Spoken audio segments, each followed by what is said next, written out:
James and Andy are feared all over the world. Whenever I say I'm going on a Global Underground tour, and they say, James and Andy come in with you. It's okay. In fact, they're very nice people to work for. They bring new meaning to the word party animal. They are, they are like endless, non-stop. You really should just run.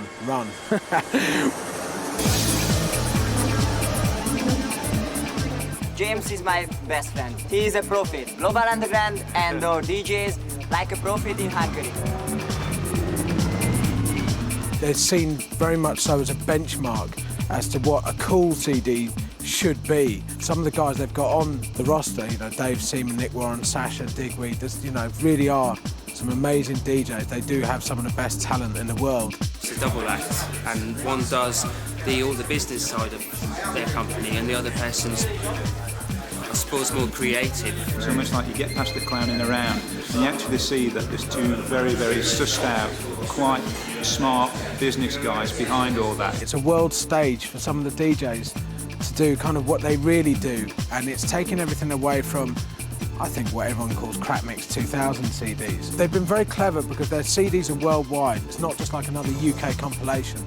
Global Underground is basically our attempt to capture just the global nature of dance music. It's a DJ mix series that takes DJs... Go on holiday. No, not on holiday.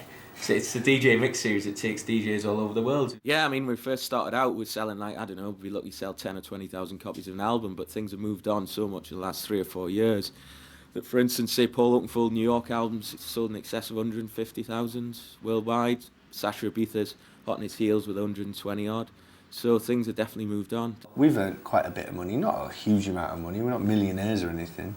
I mean, me and Andy always classify ourselves as the only millionaires who haven't got £1 million in the bank. You know what I mean? It's like, but... Haven't you? All right, you have? Well, just the two, like. Buenos Aires, very not shocking, surprising.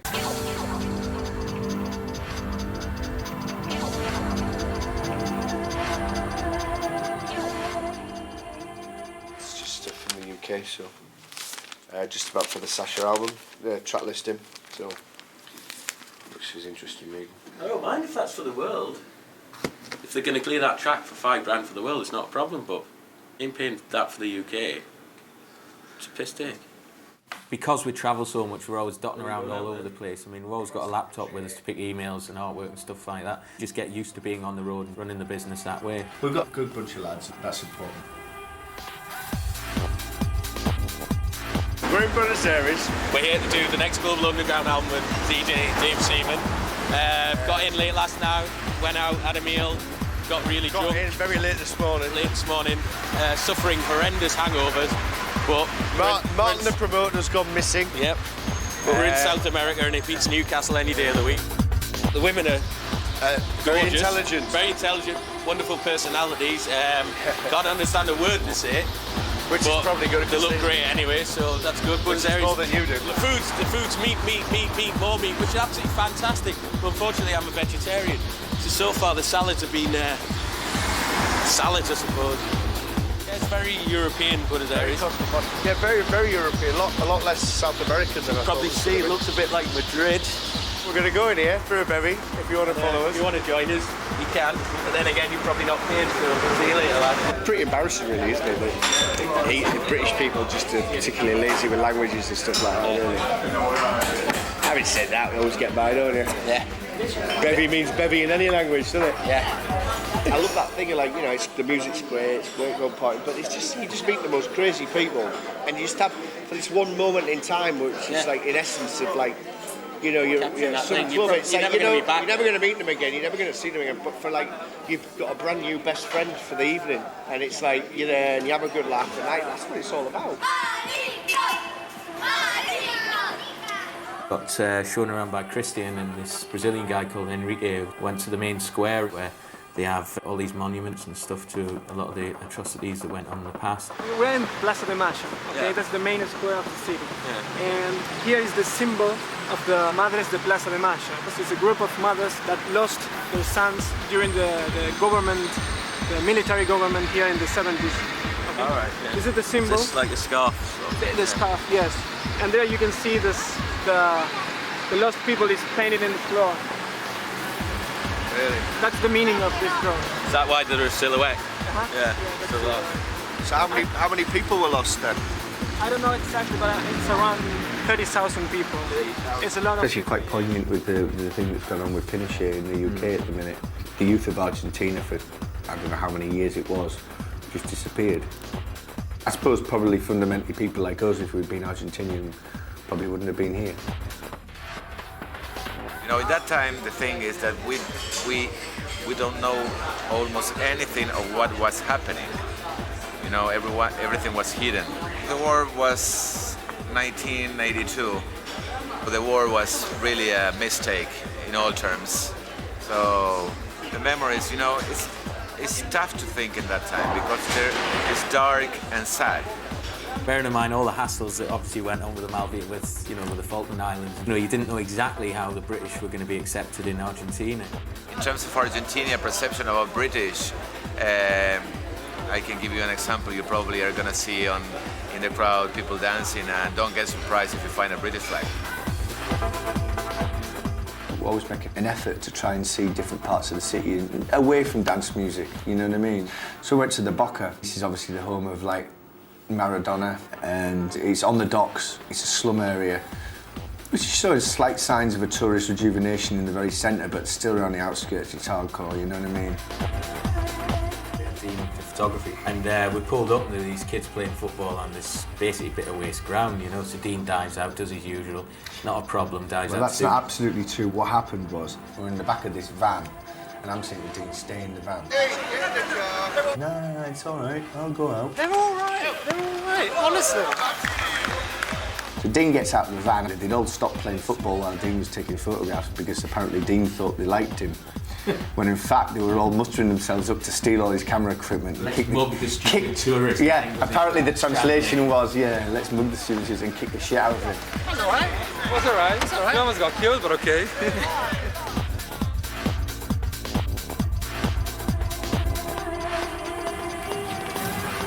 Dave's a very, very musical DJ. All these records, they're all in key and all these sets are programmed.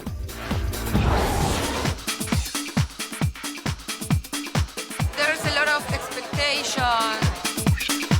They want to know what they do different from the DJ from here. They want to see Dave Seaman. The place is just a total melting pot. It was just crazy.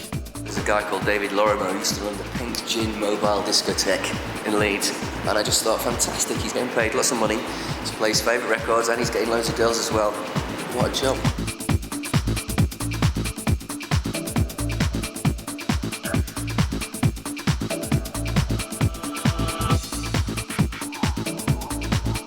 There you go. Dave is the best DJ in the world. Better than the rest. He's the only one. The only one. The only one. This is nothing. You're the worst.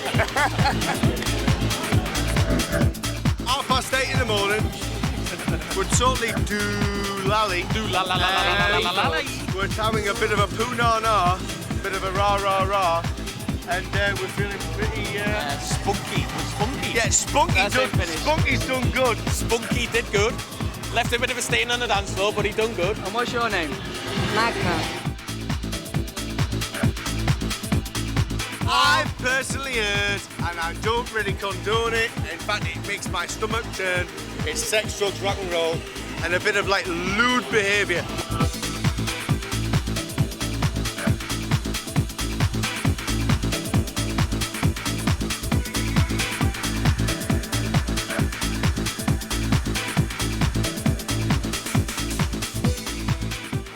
I have to do it every time I get drunk. I learned to break dance when I was about 14. Took my lino down to shopping arcades in Leeds. But I didn't do it for like 10 years or something, and then one silly drunken night I decided that I could do a windmill still. I'm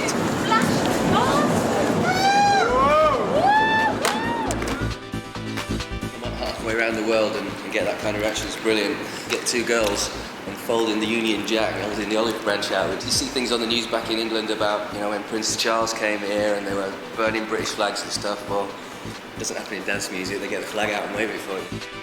Yeah, it's been a mad week. Last Friday, I played in St. Louis, Missouri, Jacksonville, Florida on Saturday. Sunday, flew back to England. I went straight into the studio Monday and Tuesday to work on a remix for Placebo and David Bowie, and then got on a plane back on Wednesday. Went to Miami and then on to Tampa, played in Tampa on Wednesday night. Thursday, Birmingham, Alabama. Friday, played in Miami at Groove Jet and played here on Saturday night. And partied all the way through till last night, and here we are Monday morning. Fresh as a daisy.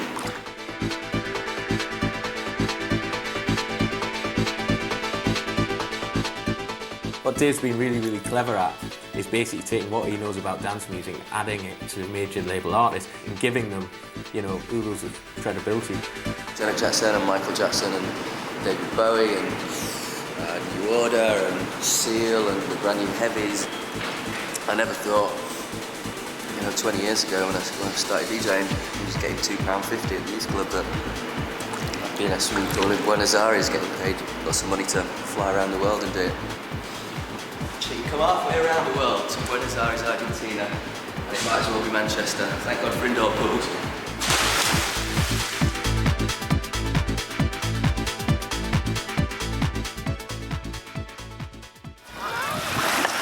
They're not in!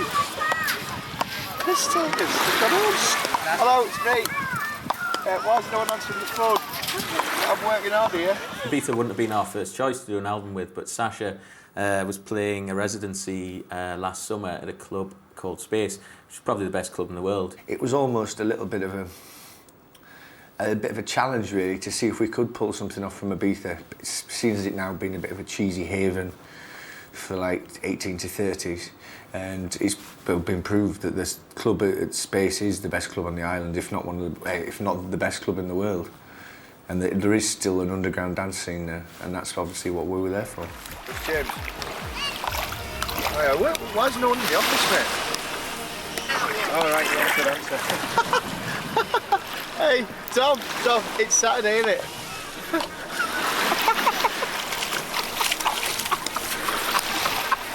All right, just as well I wasn't going to kick off with you then, isn't it?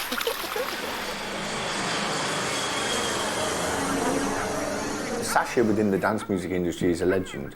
In the same way that George Best was the first superstar footballer, Sasha was the first superstar DJ. There was no adulation, no hero worship before Sasha.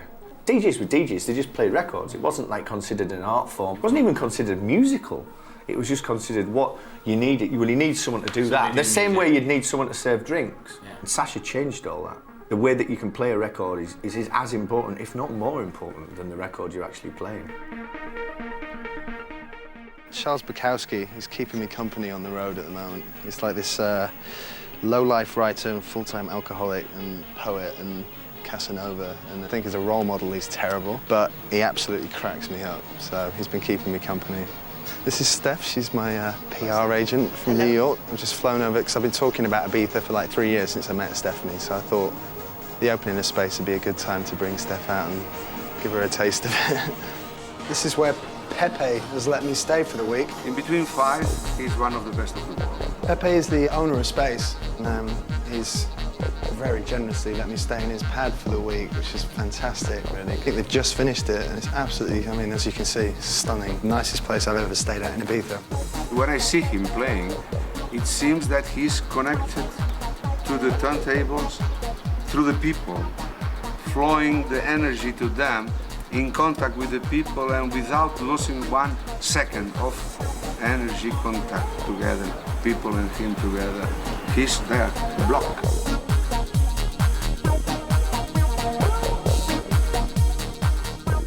Sasha was a guy, a spotty teenager, living in Manchester, and he had this thrust upon him. And this is the days before management teams, PR companies, marketing companies, record companies, in fact. First time he ever signed an autograph was in Middlesbrough, and he thought someone was taking the piss out of him.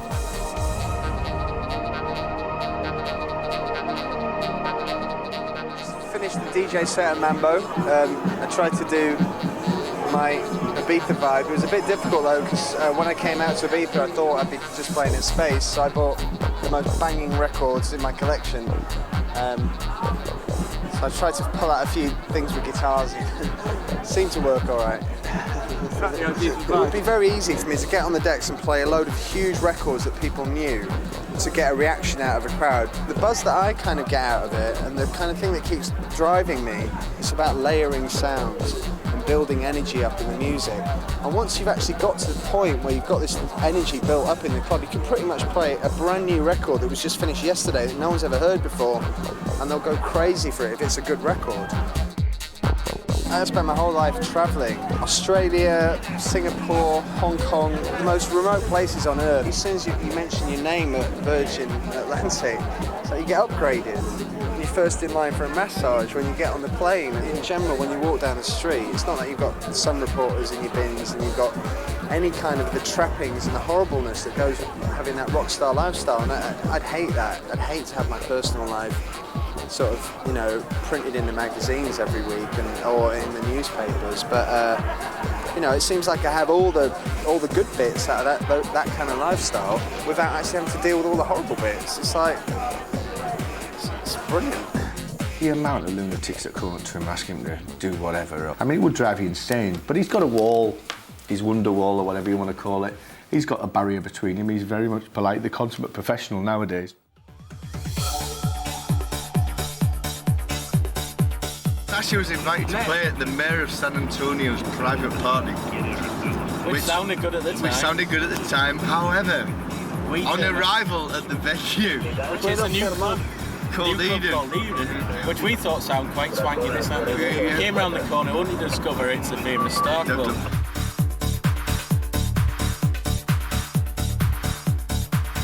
The Star Club was legendary from the late 80s, early 90s for being den of iniquity, attack, the club 1830 sort of clientele. Yeah. And Sasha's avoided it like a plague for years. He got offered £10,000 at the beginning of the year to play here, and he's ended up playing there for nothing. The Star Club, which actually Sasha described as the athlete's foot on Ibiza's club life.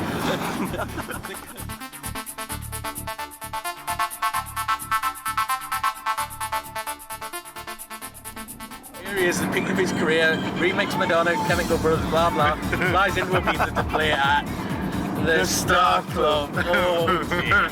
Let's just say that one more. The Star Club.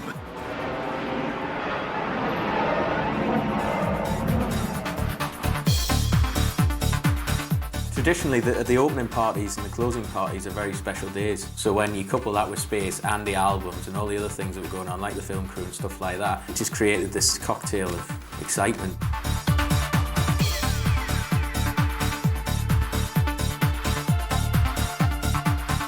You get Germans, you get Swiss, you get Austrians. A lot of Italians go there. There was Brazilians, people from Uruguay, Chile, Peru. You've got North Americans, people from Canada there. It's just a real cosmopolitan attitude, which is totally sums up what we're all about.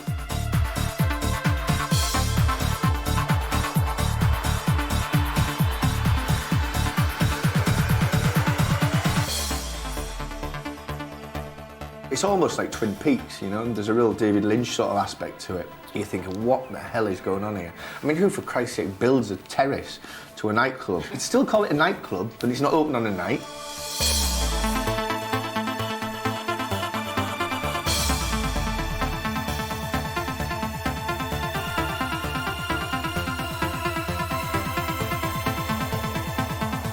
The outside, the terrace is bright, and the inside is a cavernous hole.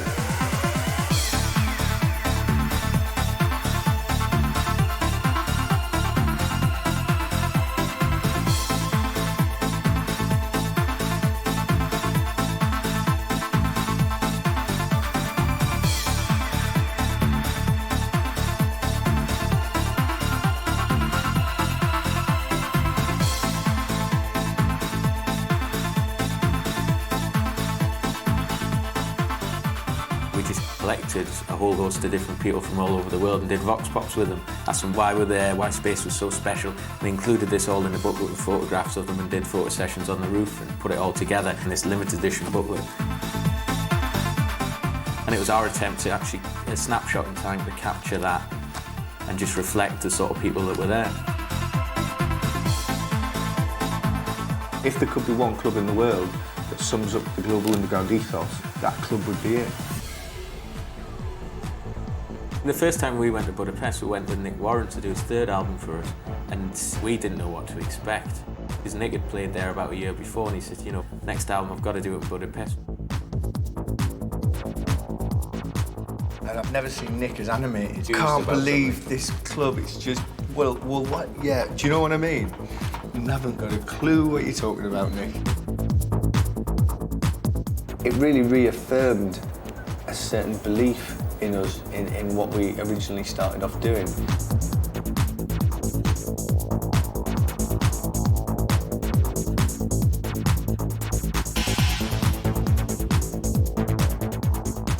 we wanted to do the album here, and we turned up. And that's when we all...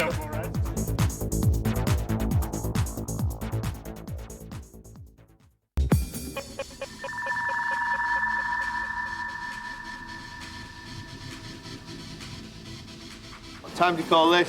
Working on Hungarian time already. This is our favourite checking place. Where are we from? It's Gabby Terminal 2, Heathrow. The world's worst terminal.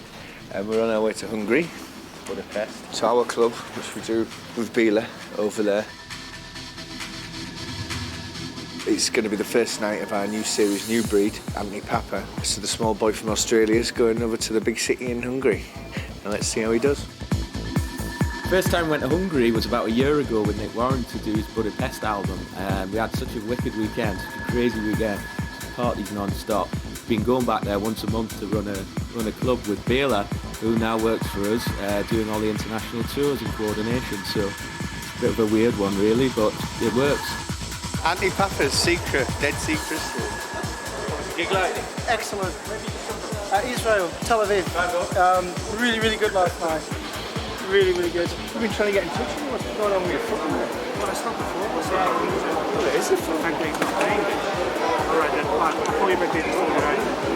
Yeah, I've been trying to ring you since fucking 9 o'clock in the morning. Cheers, man. What's going on? One of my best mates from Newcastle. Really hasn't been out of Newcastle for a long time. And he's been so excited about coming to Hungary. I think he's going to burst this week. So it's going to be interesting to see how Hodgie, latterly known as the Turbine, the breakdancer from hell, how he's going to take to the Hungarian nightlife.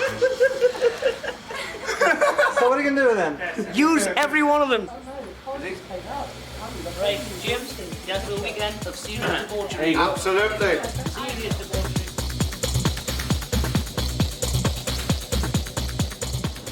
Between 2 to 5 hours with the get up. First impressions of Bela? I don't know, he's really sort of amiable guy. I like really, yeah. I think we both liked him because he was fatter than us. He was. When we stand next to him, look at this, look at this. Look how slim we look. Look, we do look. Look, you're holding it in again, aren't you? I don't think Andy and myself, I really envisaged even Bela moving to potentially Newcastle. No, I mean, I think at first we just thought Bela could work here because most of the gigs we're doing now are around Europe anyway. Yeah.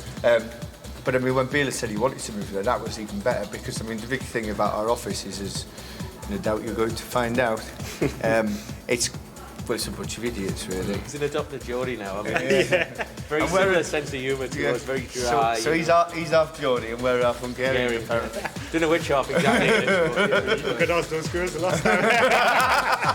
This is our friend Argos. Yeah, it's a good friend. It's a very good.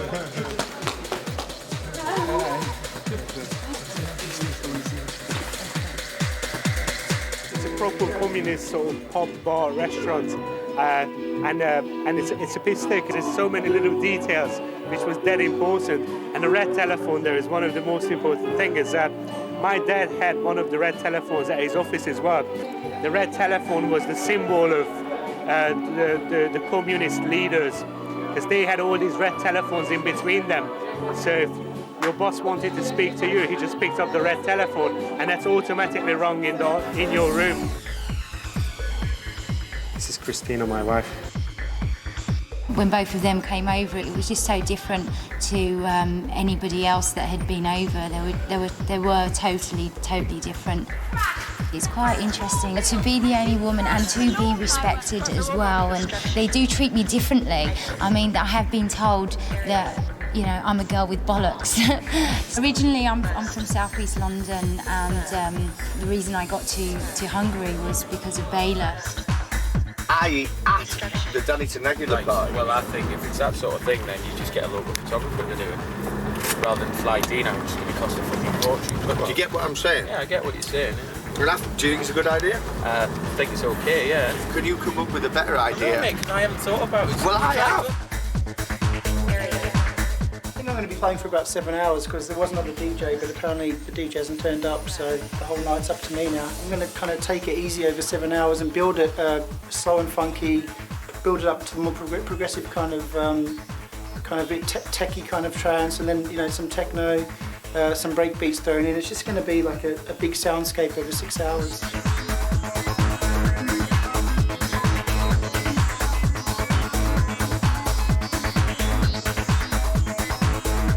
When you've got a crowd where they're just so positive and so into what you're doing, it touches you inside, and you kind of take that into the way you choose your records, and you kind of connect.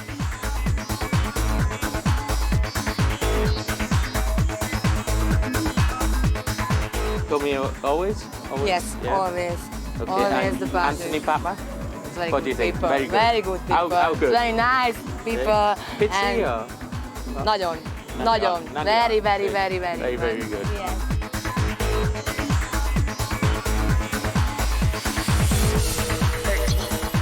I'm a musician. Pop, mainly pop. Making records for more than 8 years. I did several gigs here before. It became this kind of club. It's much more unique. At the end of the day, the guy's there to work, and one person coming up annoying the fuck out of a DJ could spoil the enjoyment for the other 1,000 people in the club. On that sort of level, you've got to be careful and you've got to be quite tactful about things. They don't know all the songs, they don't know the performers, they don't know anything about the songs, just they feel the pumping, they feel the groove, they want to have fun. That's all. Günther is not Yugoslavia. Yeah, but no, hold on, it's not Yugoslavia. Serbia. You from Sabatka? You from Sabatka? Serbia. Yeah. And I'm a gypsy. Yeah, liquid design, Christina. Every month we make a party like this. With English people, English DJ.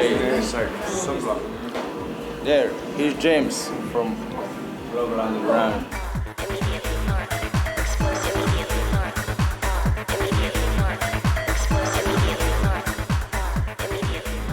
The situation is shit now, but the people is okay, you know. You can not see so many grizzlies like here, you know. Grizzly, and the gangster. They have a skinhead. This is my brand new best friend. What's your name again? Hi. T-shirt, what is it? Body T-shirt, you know. My other brand new best friend, Leslie. Yes. I play the music and excellent VIP and 300 embers. 300 people in a crazy dancing. My style is a breakbeat and a hard drums and electro and new age, old school, new school, trip-hop, drum and bass, yeah. Anthony Papa in rushing time, is everybody in high, there's people in faces, yeah, crazy! And a VIP room and a small feeling, it's an easy drum, it's a grooving, and yeah, and small. Sexy. Yeah, sexy, yeah. Every people in sexy, yeah. Welcome to the Hungary, man, yeah.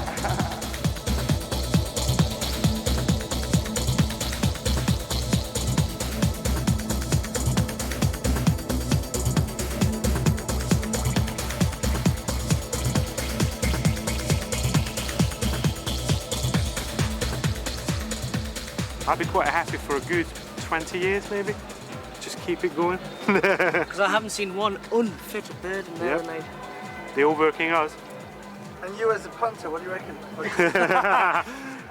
I'm not a punter. No, it's absolutely badass.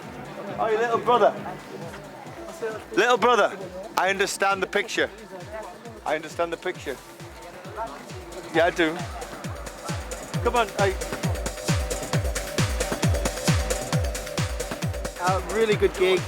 Probably the best one I've had so far. So, played for about 6.5 hours. Crowd were wicked. I moved to England because the dance scene in England is just the best in the world for me. To make it as a DJ, I felt that's where I needed to be. It was a challenge as well. I kind of outgrew Australia a little bit.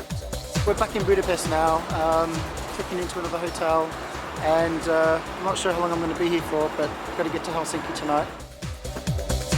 I mean, I party hard, as you know, but James will be the last man standing. He will be the man going, come on, we'll get another bottle of whiskey, and after you've been up for 2 days or something ridiculous. Last night, I mean, he's lost, he's drunk God knows how much whiskey and whatever. And at times like that, I'll look out for him, and I'll be in a similar state the week after, and he'll look after me. He's always the idiot that'll be at the party longer than I will. When you met him once, you certainly won't forget you met him. Too many people panned at the DJs. All the guys we work with are totally cool. They're really nice guys, they're relaxed, this, that and the other. But, I mean, they're surrounded by sycophants 24 hours a day. Inbrule 2 fat Geordie lads and tell them they're a set of twats. DJs are very important, they're the tastemakers of the whole scene, and James and I would not be where we are now without them, but they're human beings.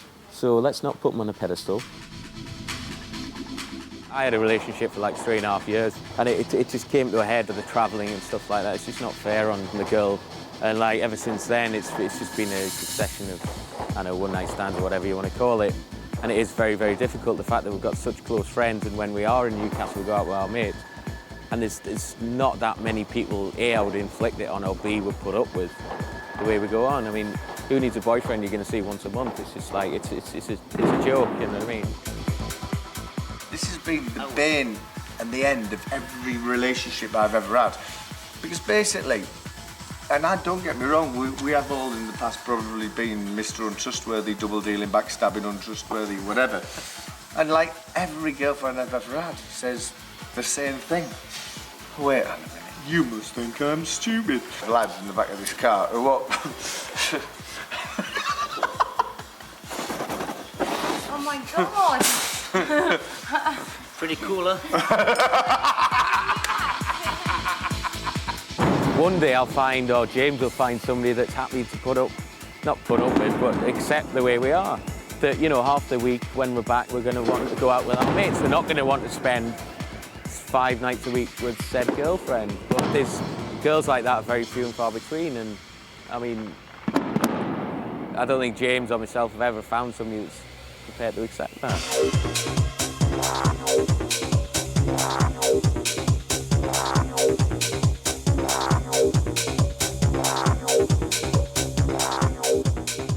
Where are we?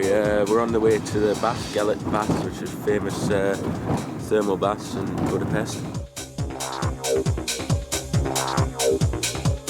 I've been here like 6 or 7 times. I've always meant to come, you know. And at last I come with a terrible hangover. It's supposed to be a really good cure for a hangover.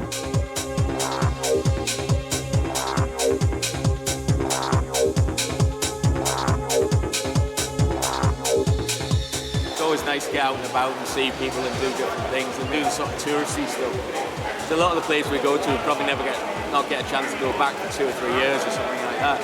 So it's nice to be able to come and do stuff like this. I like spending money, yeah, of course I like spending money, you know. Infinitely better than saving it, you know. It's what you're here for, isn't it, to go out and enjoy yourself.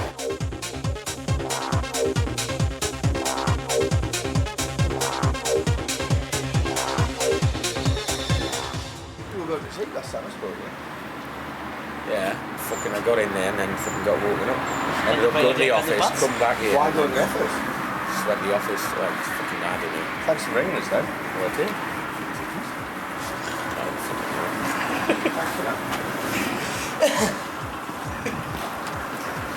See you later, Andy. Anthony, how was Helsinki tonight? Amazing, really good gig. Yeah. It was cold actually. Yes. He's asking us. What's the weather like? Boiling up. You don't want to take much stuff, honestly. Shorts and t-shirts. Bearing in mind, you just come from Tel Aviv. So you took a t-shirt with him. T-shirt with him. Minus 10 degrees. I left the club about 4 times. And then me and this young lady were going to go back and have some drinks and stuff. And I couldn't find a taxi. So anyway, who do you know comes out the hotel? The two blokes with the bald head. So they get in the back of the car. I go, hey, go on, let's go, take me to the hotel. So we're in the car for 10 minutes, and then they turn around and went, which hotel? And I didn't know the fucking name of it. So turn around all the way back to the club. News to say, the girl got away.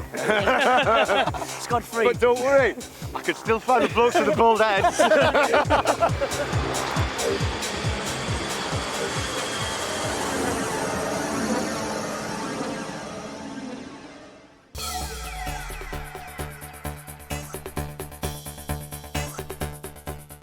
This is Cabbage, who's from Hungary, and usually is.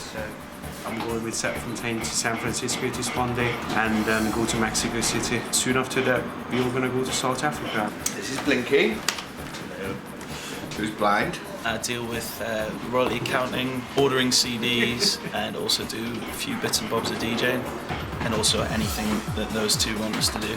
This is John. He's special. Oh, yes. Or he used to be special, so he tell everyone. I basically look after the website side of things for the company and anything else that James and Andy want us to do. Miscellaneous. Miscellaneous. But valued member of staff nevertheless. John Paul's been sacked on somewhere in the region of about 500 times for no particular reason. I deal with the sales of the albums and press now and then and collecting money off people. John Paul worries a lot. Yeah. And panics. He's a panic merchant. He's very, very good at his job. And as per everyone else, just anything else Andy and James want me to do, basically, during the day. Just buy their food, buy their clothes, make sure their clothes are clean, do anything for them they like. And we all enjoy doing it as well, man. Of course, that's a good answer. This is our map of world domination. And this is everywhere we've been in the last 3 years. Or 4 years. Furthest away, New Zealand, which we did New Year. Australia, South America, Thailand. We do a lot of stuff in Hong Kong, which Fila sorts out. Where are we going? Toronto, Bali, which is very, very nice indeed. Japan, which Seb Fontaine's going to be doing a tour over there. Philippines, which was just good fun. Miami, LA, San Francisco. Funnily enough, to be honest, we've probably been to places like this more, and America more, than we have actually been to Europe. But that's just sort of really the way it is. I mean, most of the times when we go away, we tend to go somewhere to do business. It is good working with them. It's a nice, relaxed atmosphere. Awful, terrible, absolutely no. It's really, really good. They're excellent people to work for, and I just got a bonus for saying that. So it's always good laugh.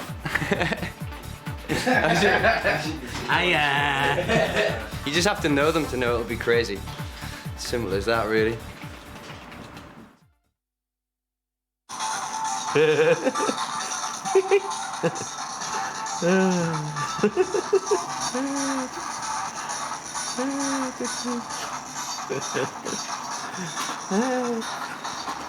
What's that, mate?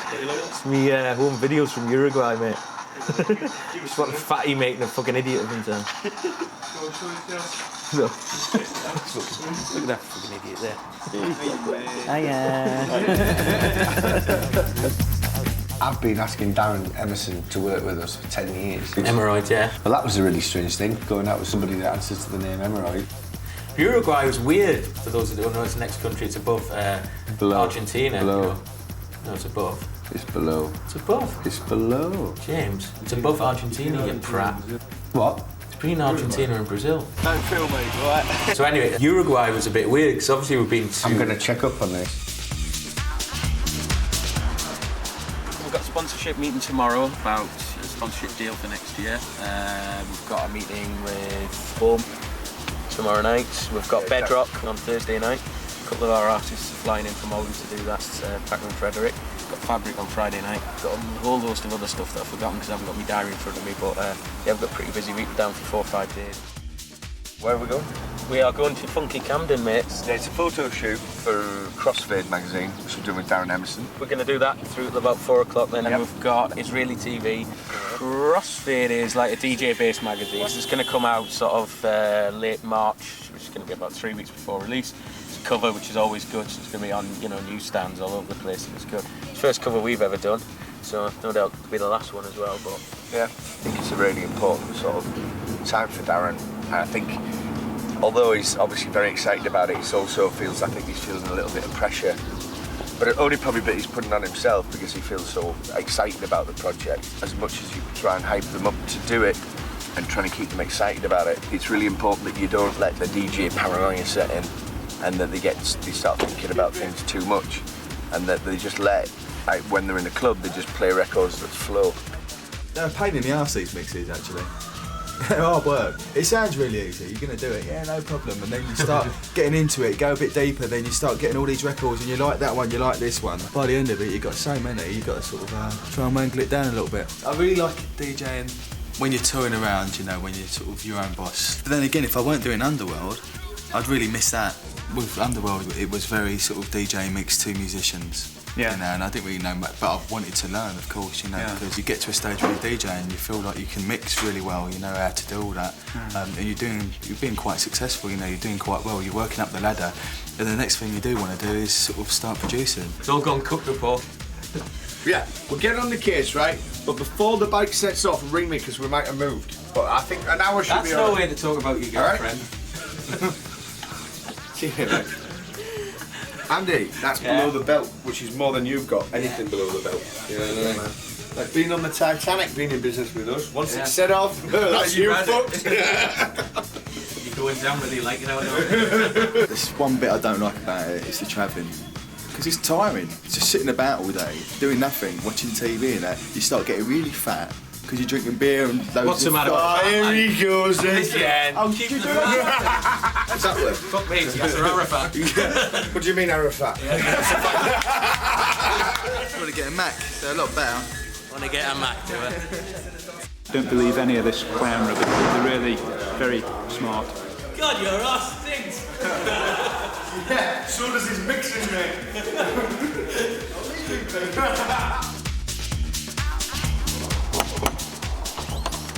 Alright, lads. Welcome to my place in Romford. This is what we're going to be doing the Global Underground mix. Not Uruguay, but you know, I'm sure it'll be cool. Basically, the sampler will take a chunk of the record, which will repeat it. I'll get a record.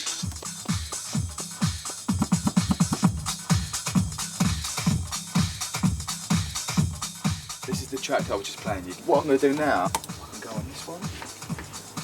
Now I can press this. You know, something like that.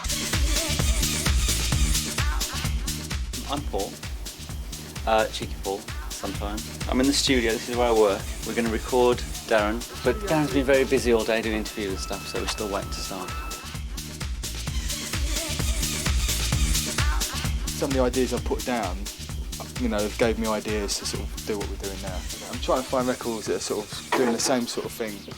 Like the last one I was using, and now this one has got the same sort of bass line, so it's going to sort of gel really well. Won't take us long at all, he says, in front of the camera. Now I'm here, I'm getting other ideas now, so it's opening a can of worms up, really.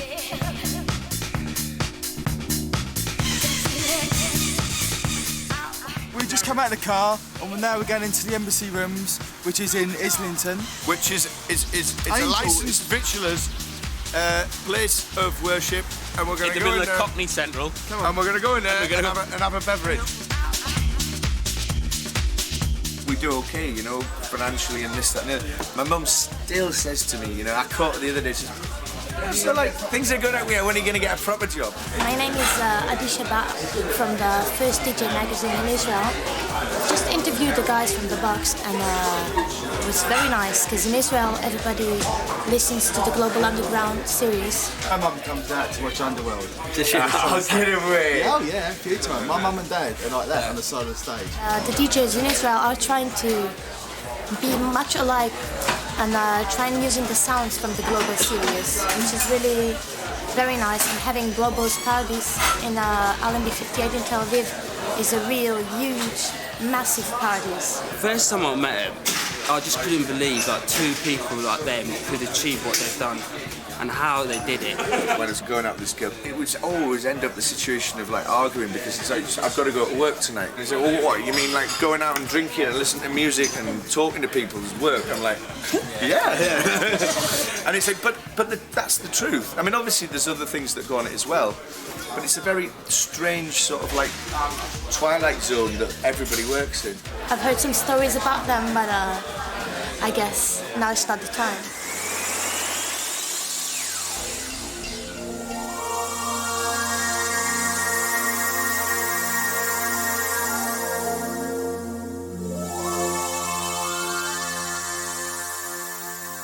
People quite often ask why we still live in Newcastle, especially as we've had to spend more time in London. Travelling all over, you know, you go to New York or you go to Tokyo or whatever, and people are amazed at the fact they actually come back to Newcastle to live. To be quite honest, the two reasons for me that we come back to Newcastle is A, because of our friends, and B, I'm your boss, and B, you're sacked and you're not getting wages this week, and B, really, it's because Newcastle's an absolutely amazing place to live. I mean, if you take this place like Malmaison, it's probably one of the best hotels I've ever stayed in, and it's next door to my house. Any culture that's had something really hard has still got this passion within itself to do something else. And I think that's part of human nature, that when it gets so bad, you just got to laugh. Yeah, our first album was with Tony DeVee, a really sort of important album for us because it took every single penny we had into that album. And it was like, it was make or break for us, really. And Tony, God rest him, was like, I don't think he really understood how big a DJ he was. I don't think he did. Certainly didn't then. I mean, just before his death, he was definitely the biggest DJ in Britain. He was right on the verge. And he was the one who came up with the Tel Aviv thing. You know, and then in the press, you know, people were saying, who the hell are Global Underground, do a box, do a Global Underground, all that sort of stuff. And people were asking, you know, well, Tel Aviv, what's the connection, what's all that about? And to be honest, that was exactly the reaction we wanted. People think that they're bulletproof, you know what I mean? Everyone's got this attitude, and I think that because people going out and they're so hedonistic, which is brilliant, you know, that's great. And they're going out, having a good time, and I think it really puts morality, not morality, but your mortality into some sort of like perspective, really. I mean, the fragility of the, you know, the human race, really, like James says. Yeah. You just think you're immortal, but you're not. Me and Andy have been through everything, and I know that, like, I mean, like, we started off with £5, which we bought some dodgy cassettes, even his Vauxhall Astra, and like, we've been through it all, and I know that, like, when I get up in the morning, no matter what happens, I can trust him. Andy's strength is his strength, his willpower. He's a number-crunching ex-set missile. I really appreciate how lucky I am to do what I do, but I also realise how lucky I am to have the best mate like him. And he is very good at what he does, but don't say I said that. And that's basically what, you know, he's very good at organisational skills. He's brilliant at, like, basically, he can't leave anything alone. He's got his stickies. He's got porky trotters. Have you seen his hands? Don't look at his hand, but don't say anything. You've seen his hands like pig's feet, aren't they? Oh, his feet, don't even mention his feet. He's got toenails like chisels, and he's got the loudest nostrils in Western Europe. When he blows his nose. But that's basically it. I mean, he's brilliant what he does. But like I said, don't say I said that. I really don't know if there's a price to it. I can't see one. But the thing is, I don't want to be flippant or arrogant about it. We're having a right laugh. But it's part of British culture that you're almost to feel embarrassed about enjoying yourself. It's that Victorian value, isn't it? Of you know, of feeling guilty about having a good time, or being very lucky, or winning the lottery, or having money in your pocket. You know, it's one of them things. But at the end of the day, we're having a right laugh. I can't answer that question. You answer it for me.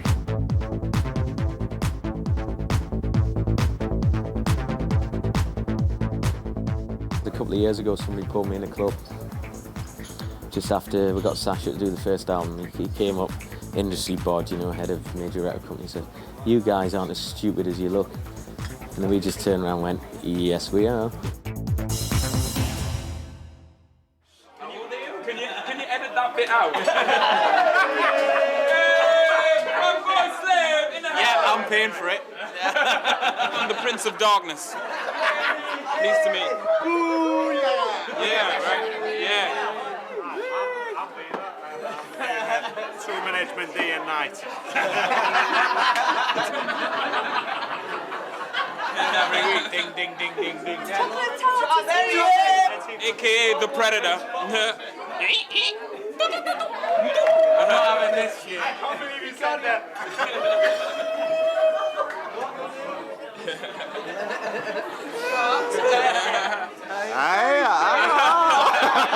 Thank you. Good night.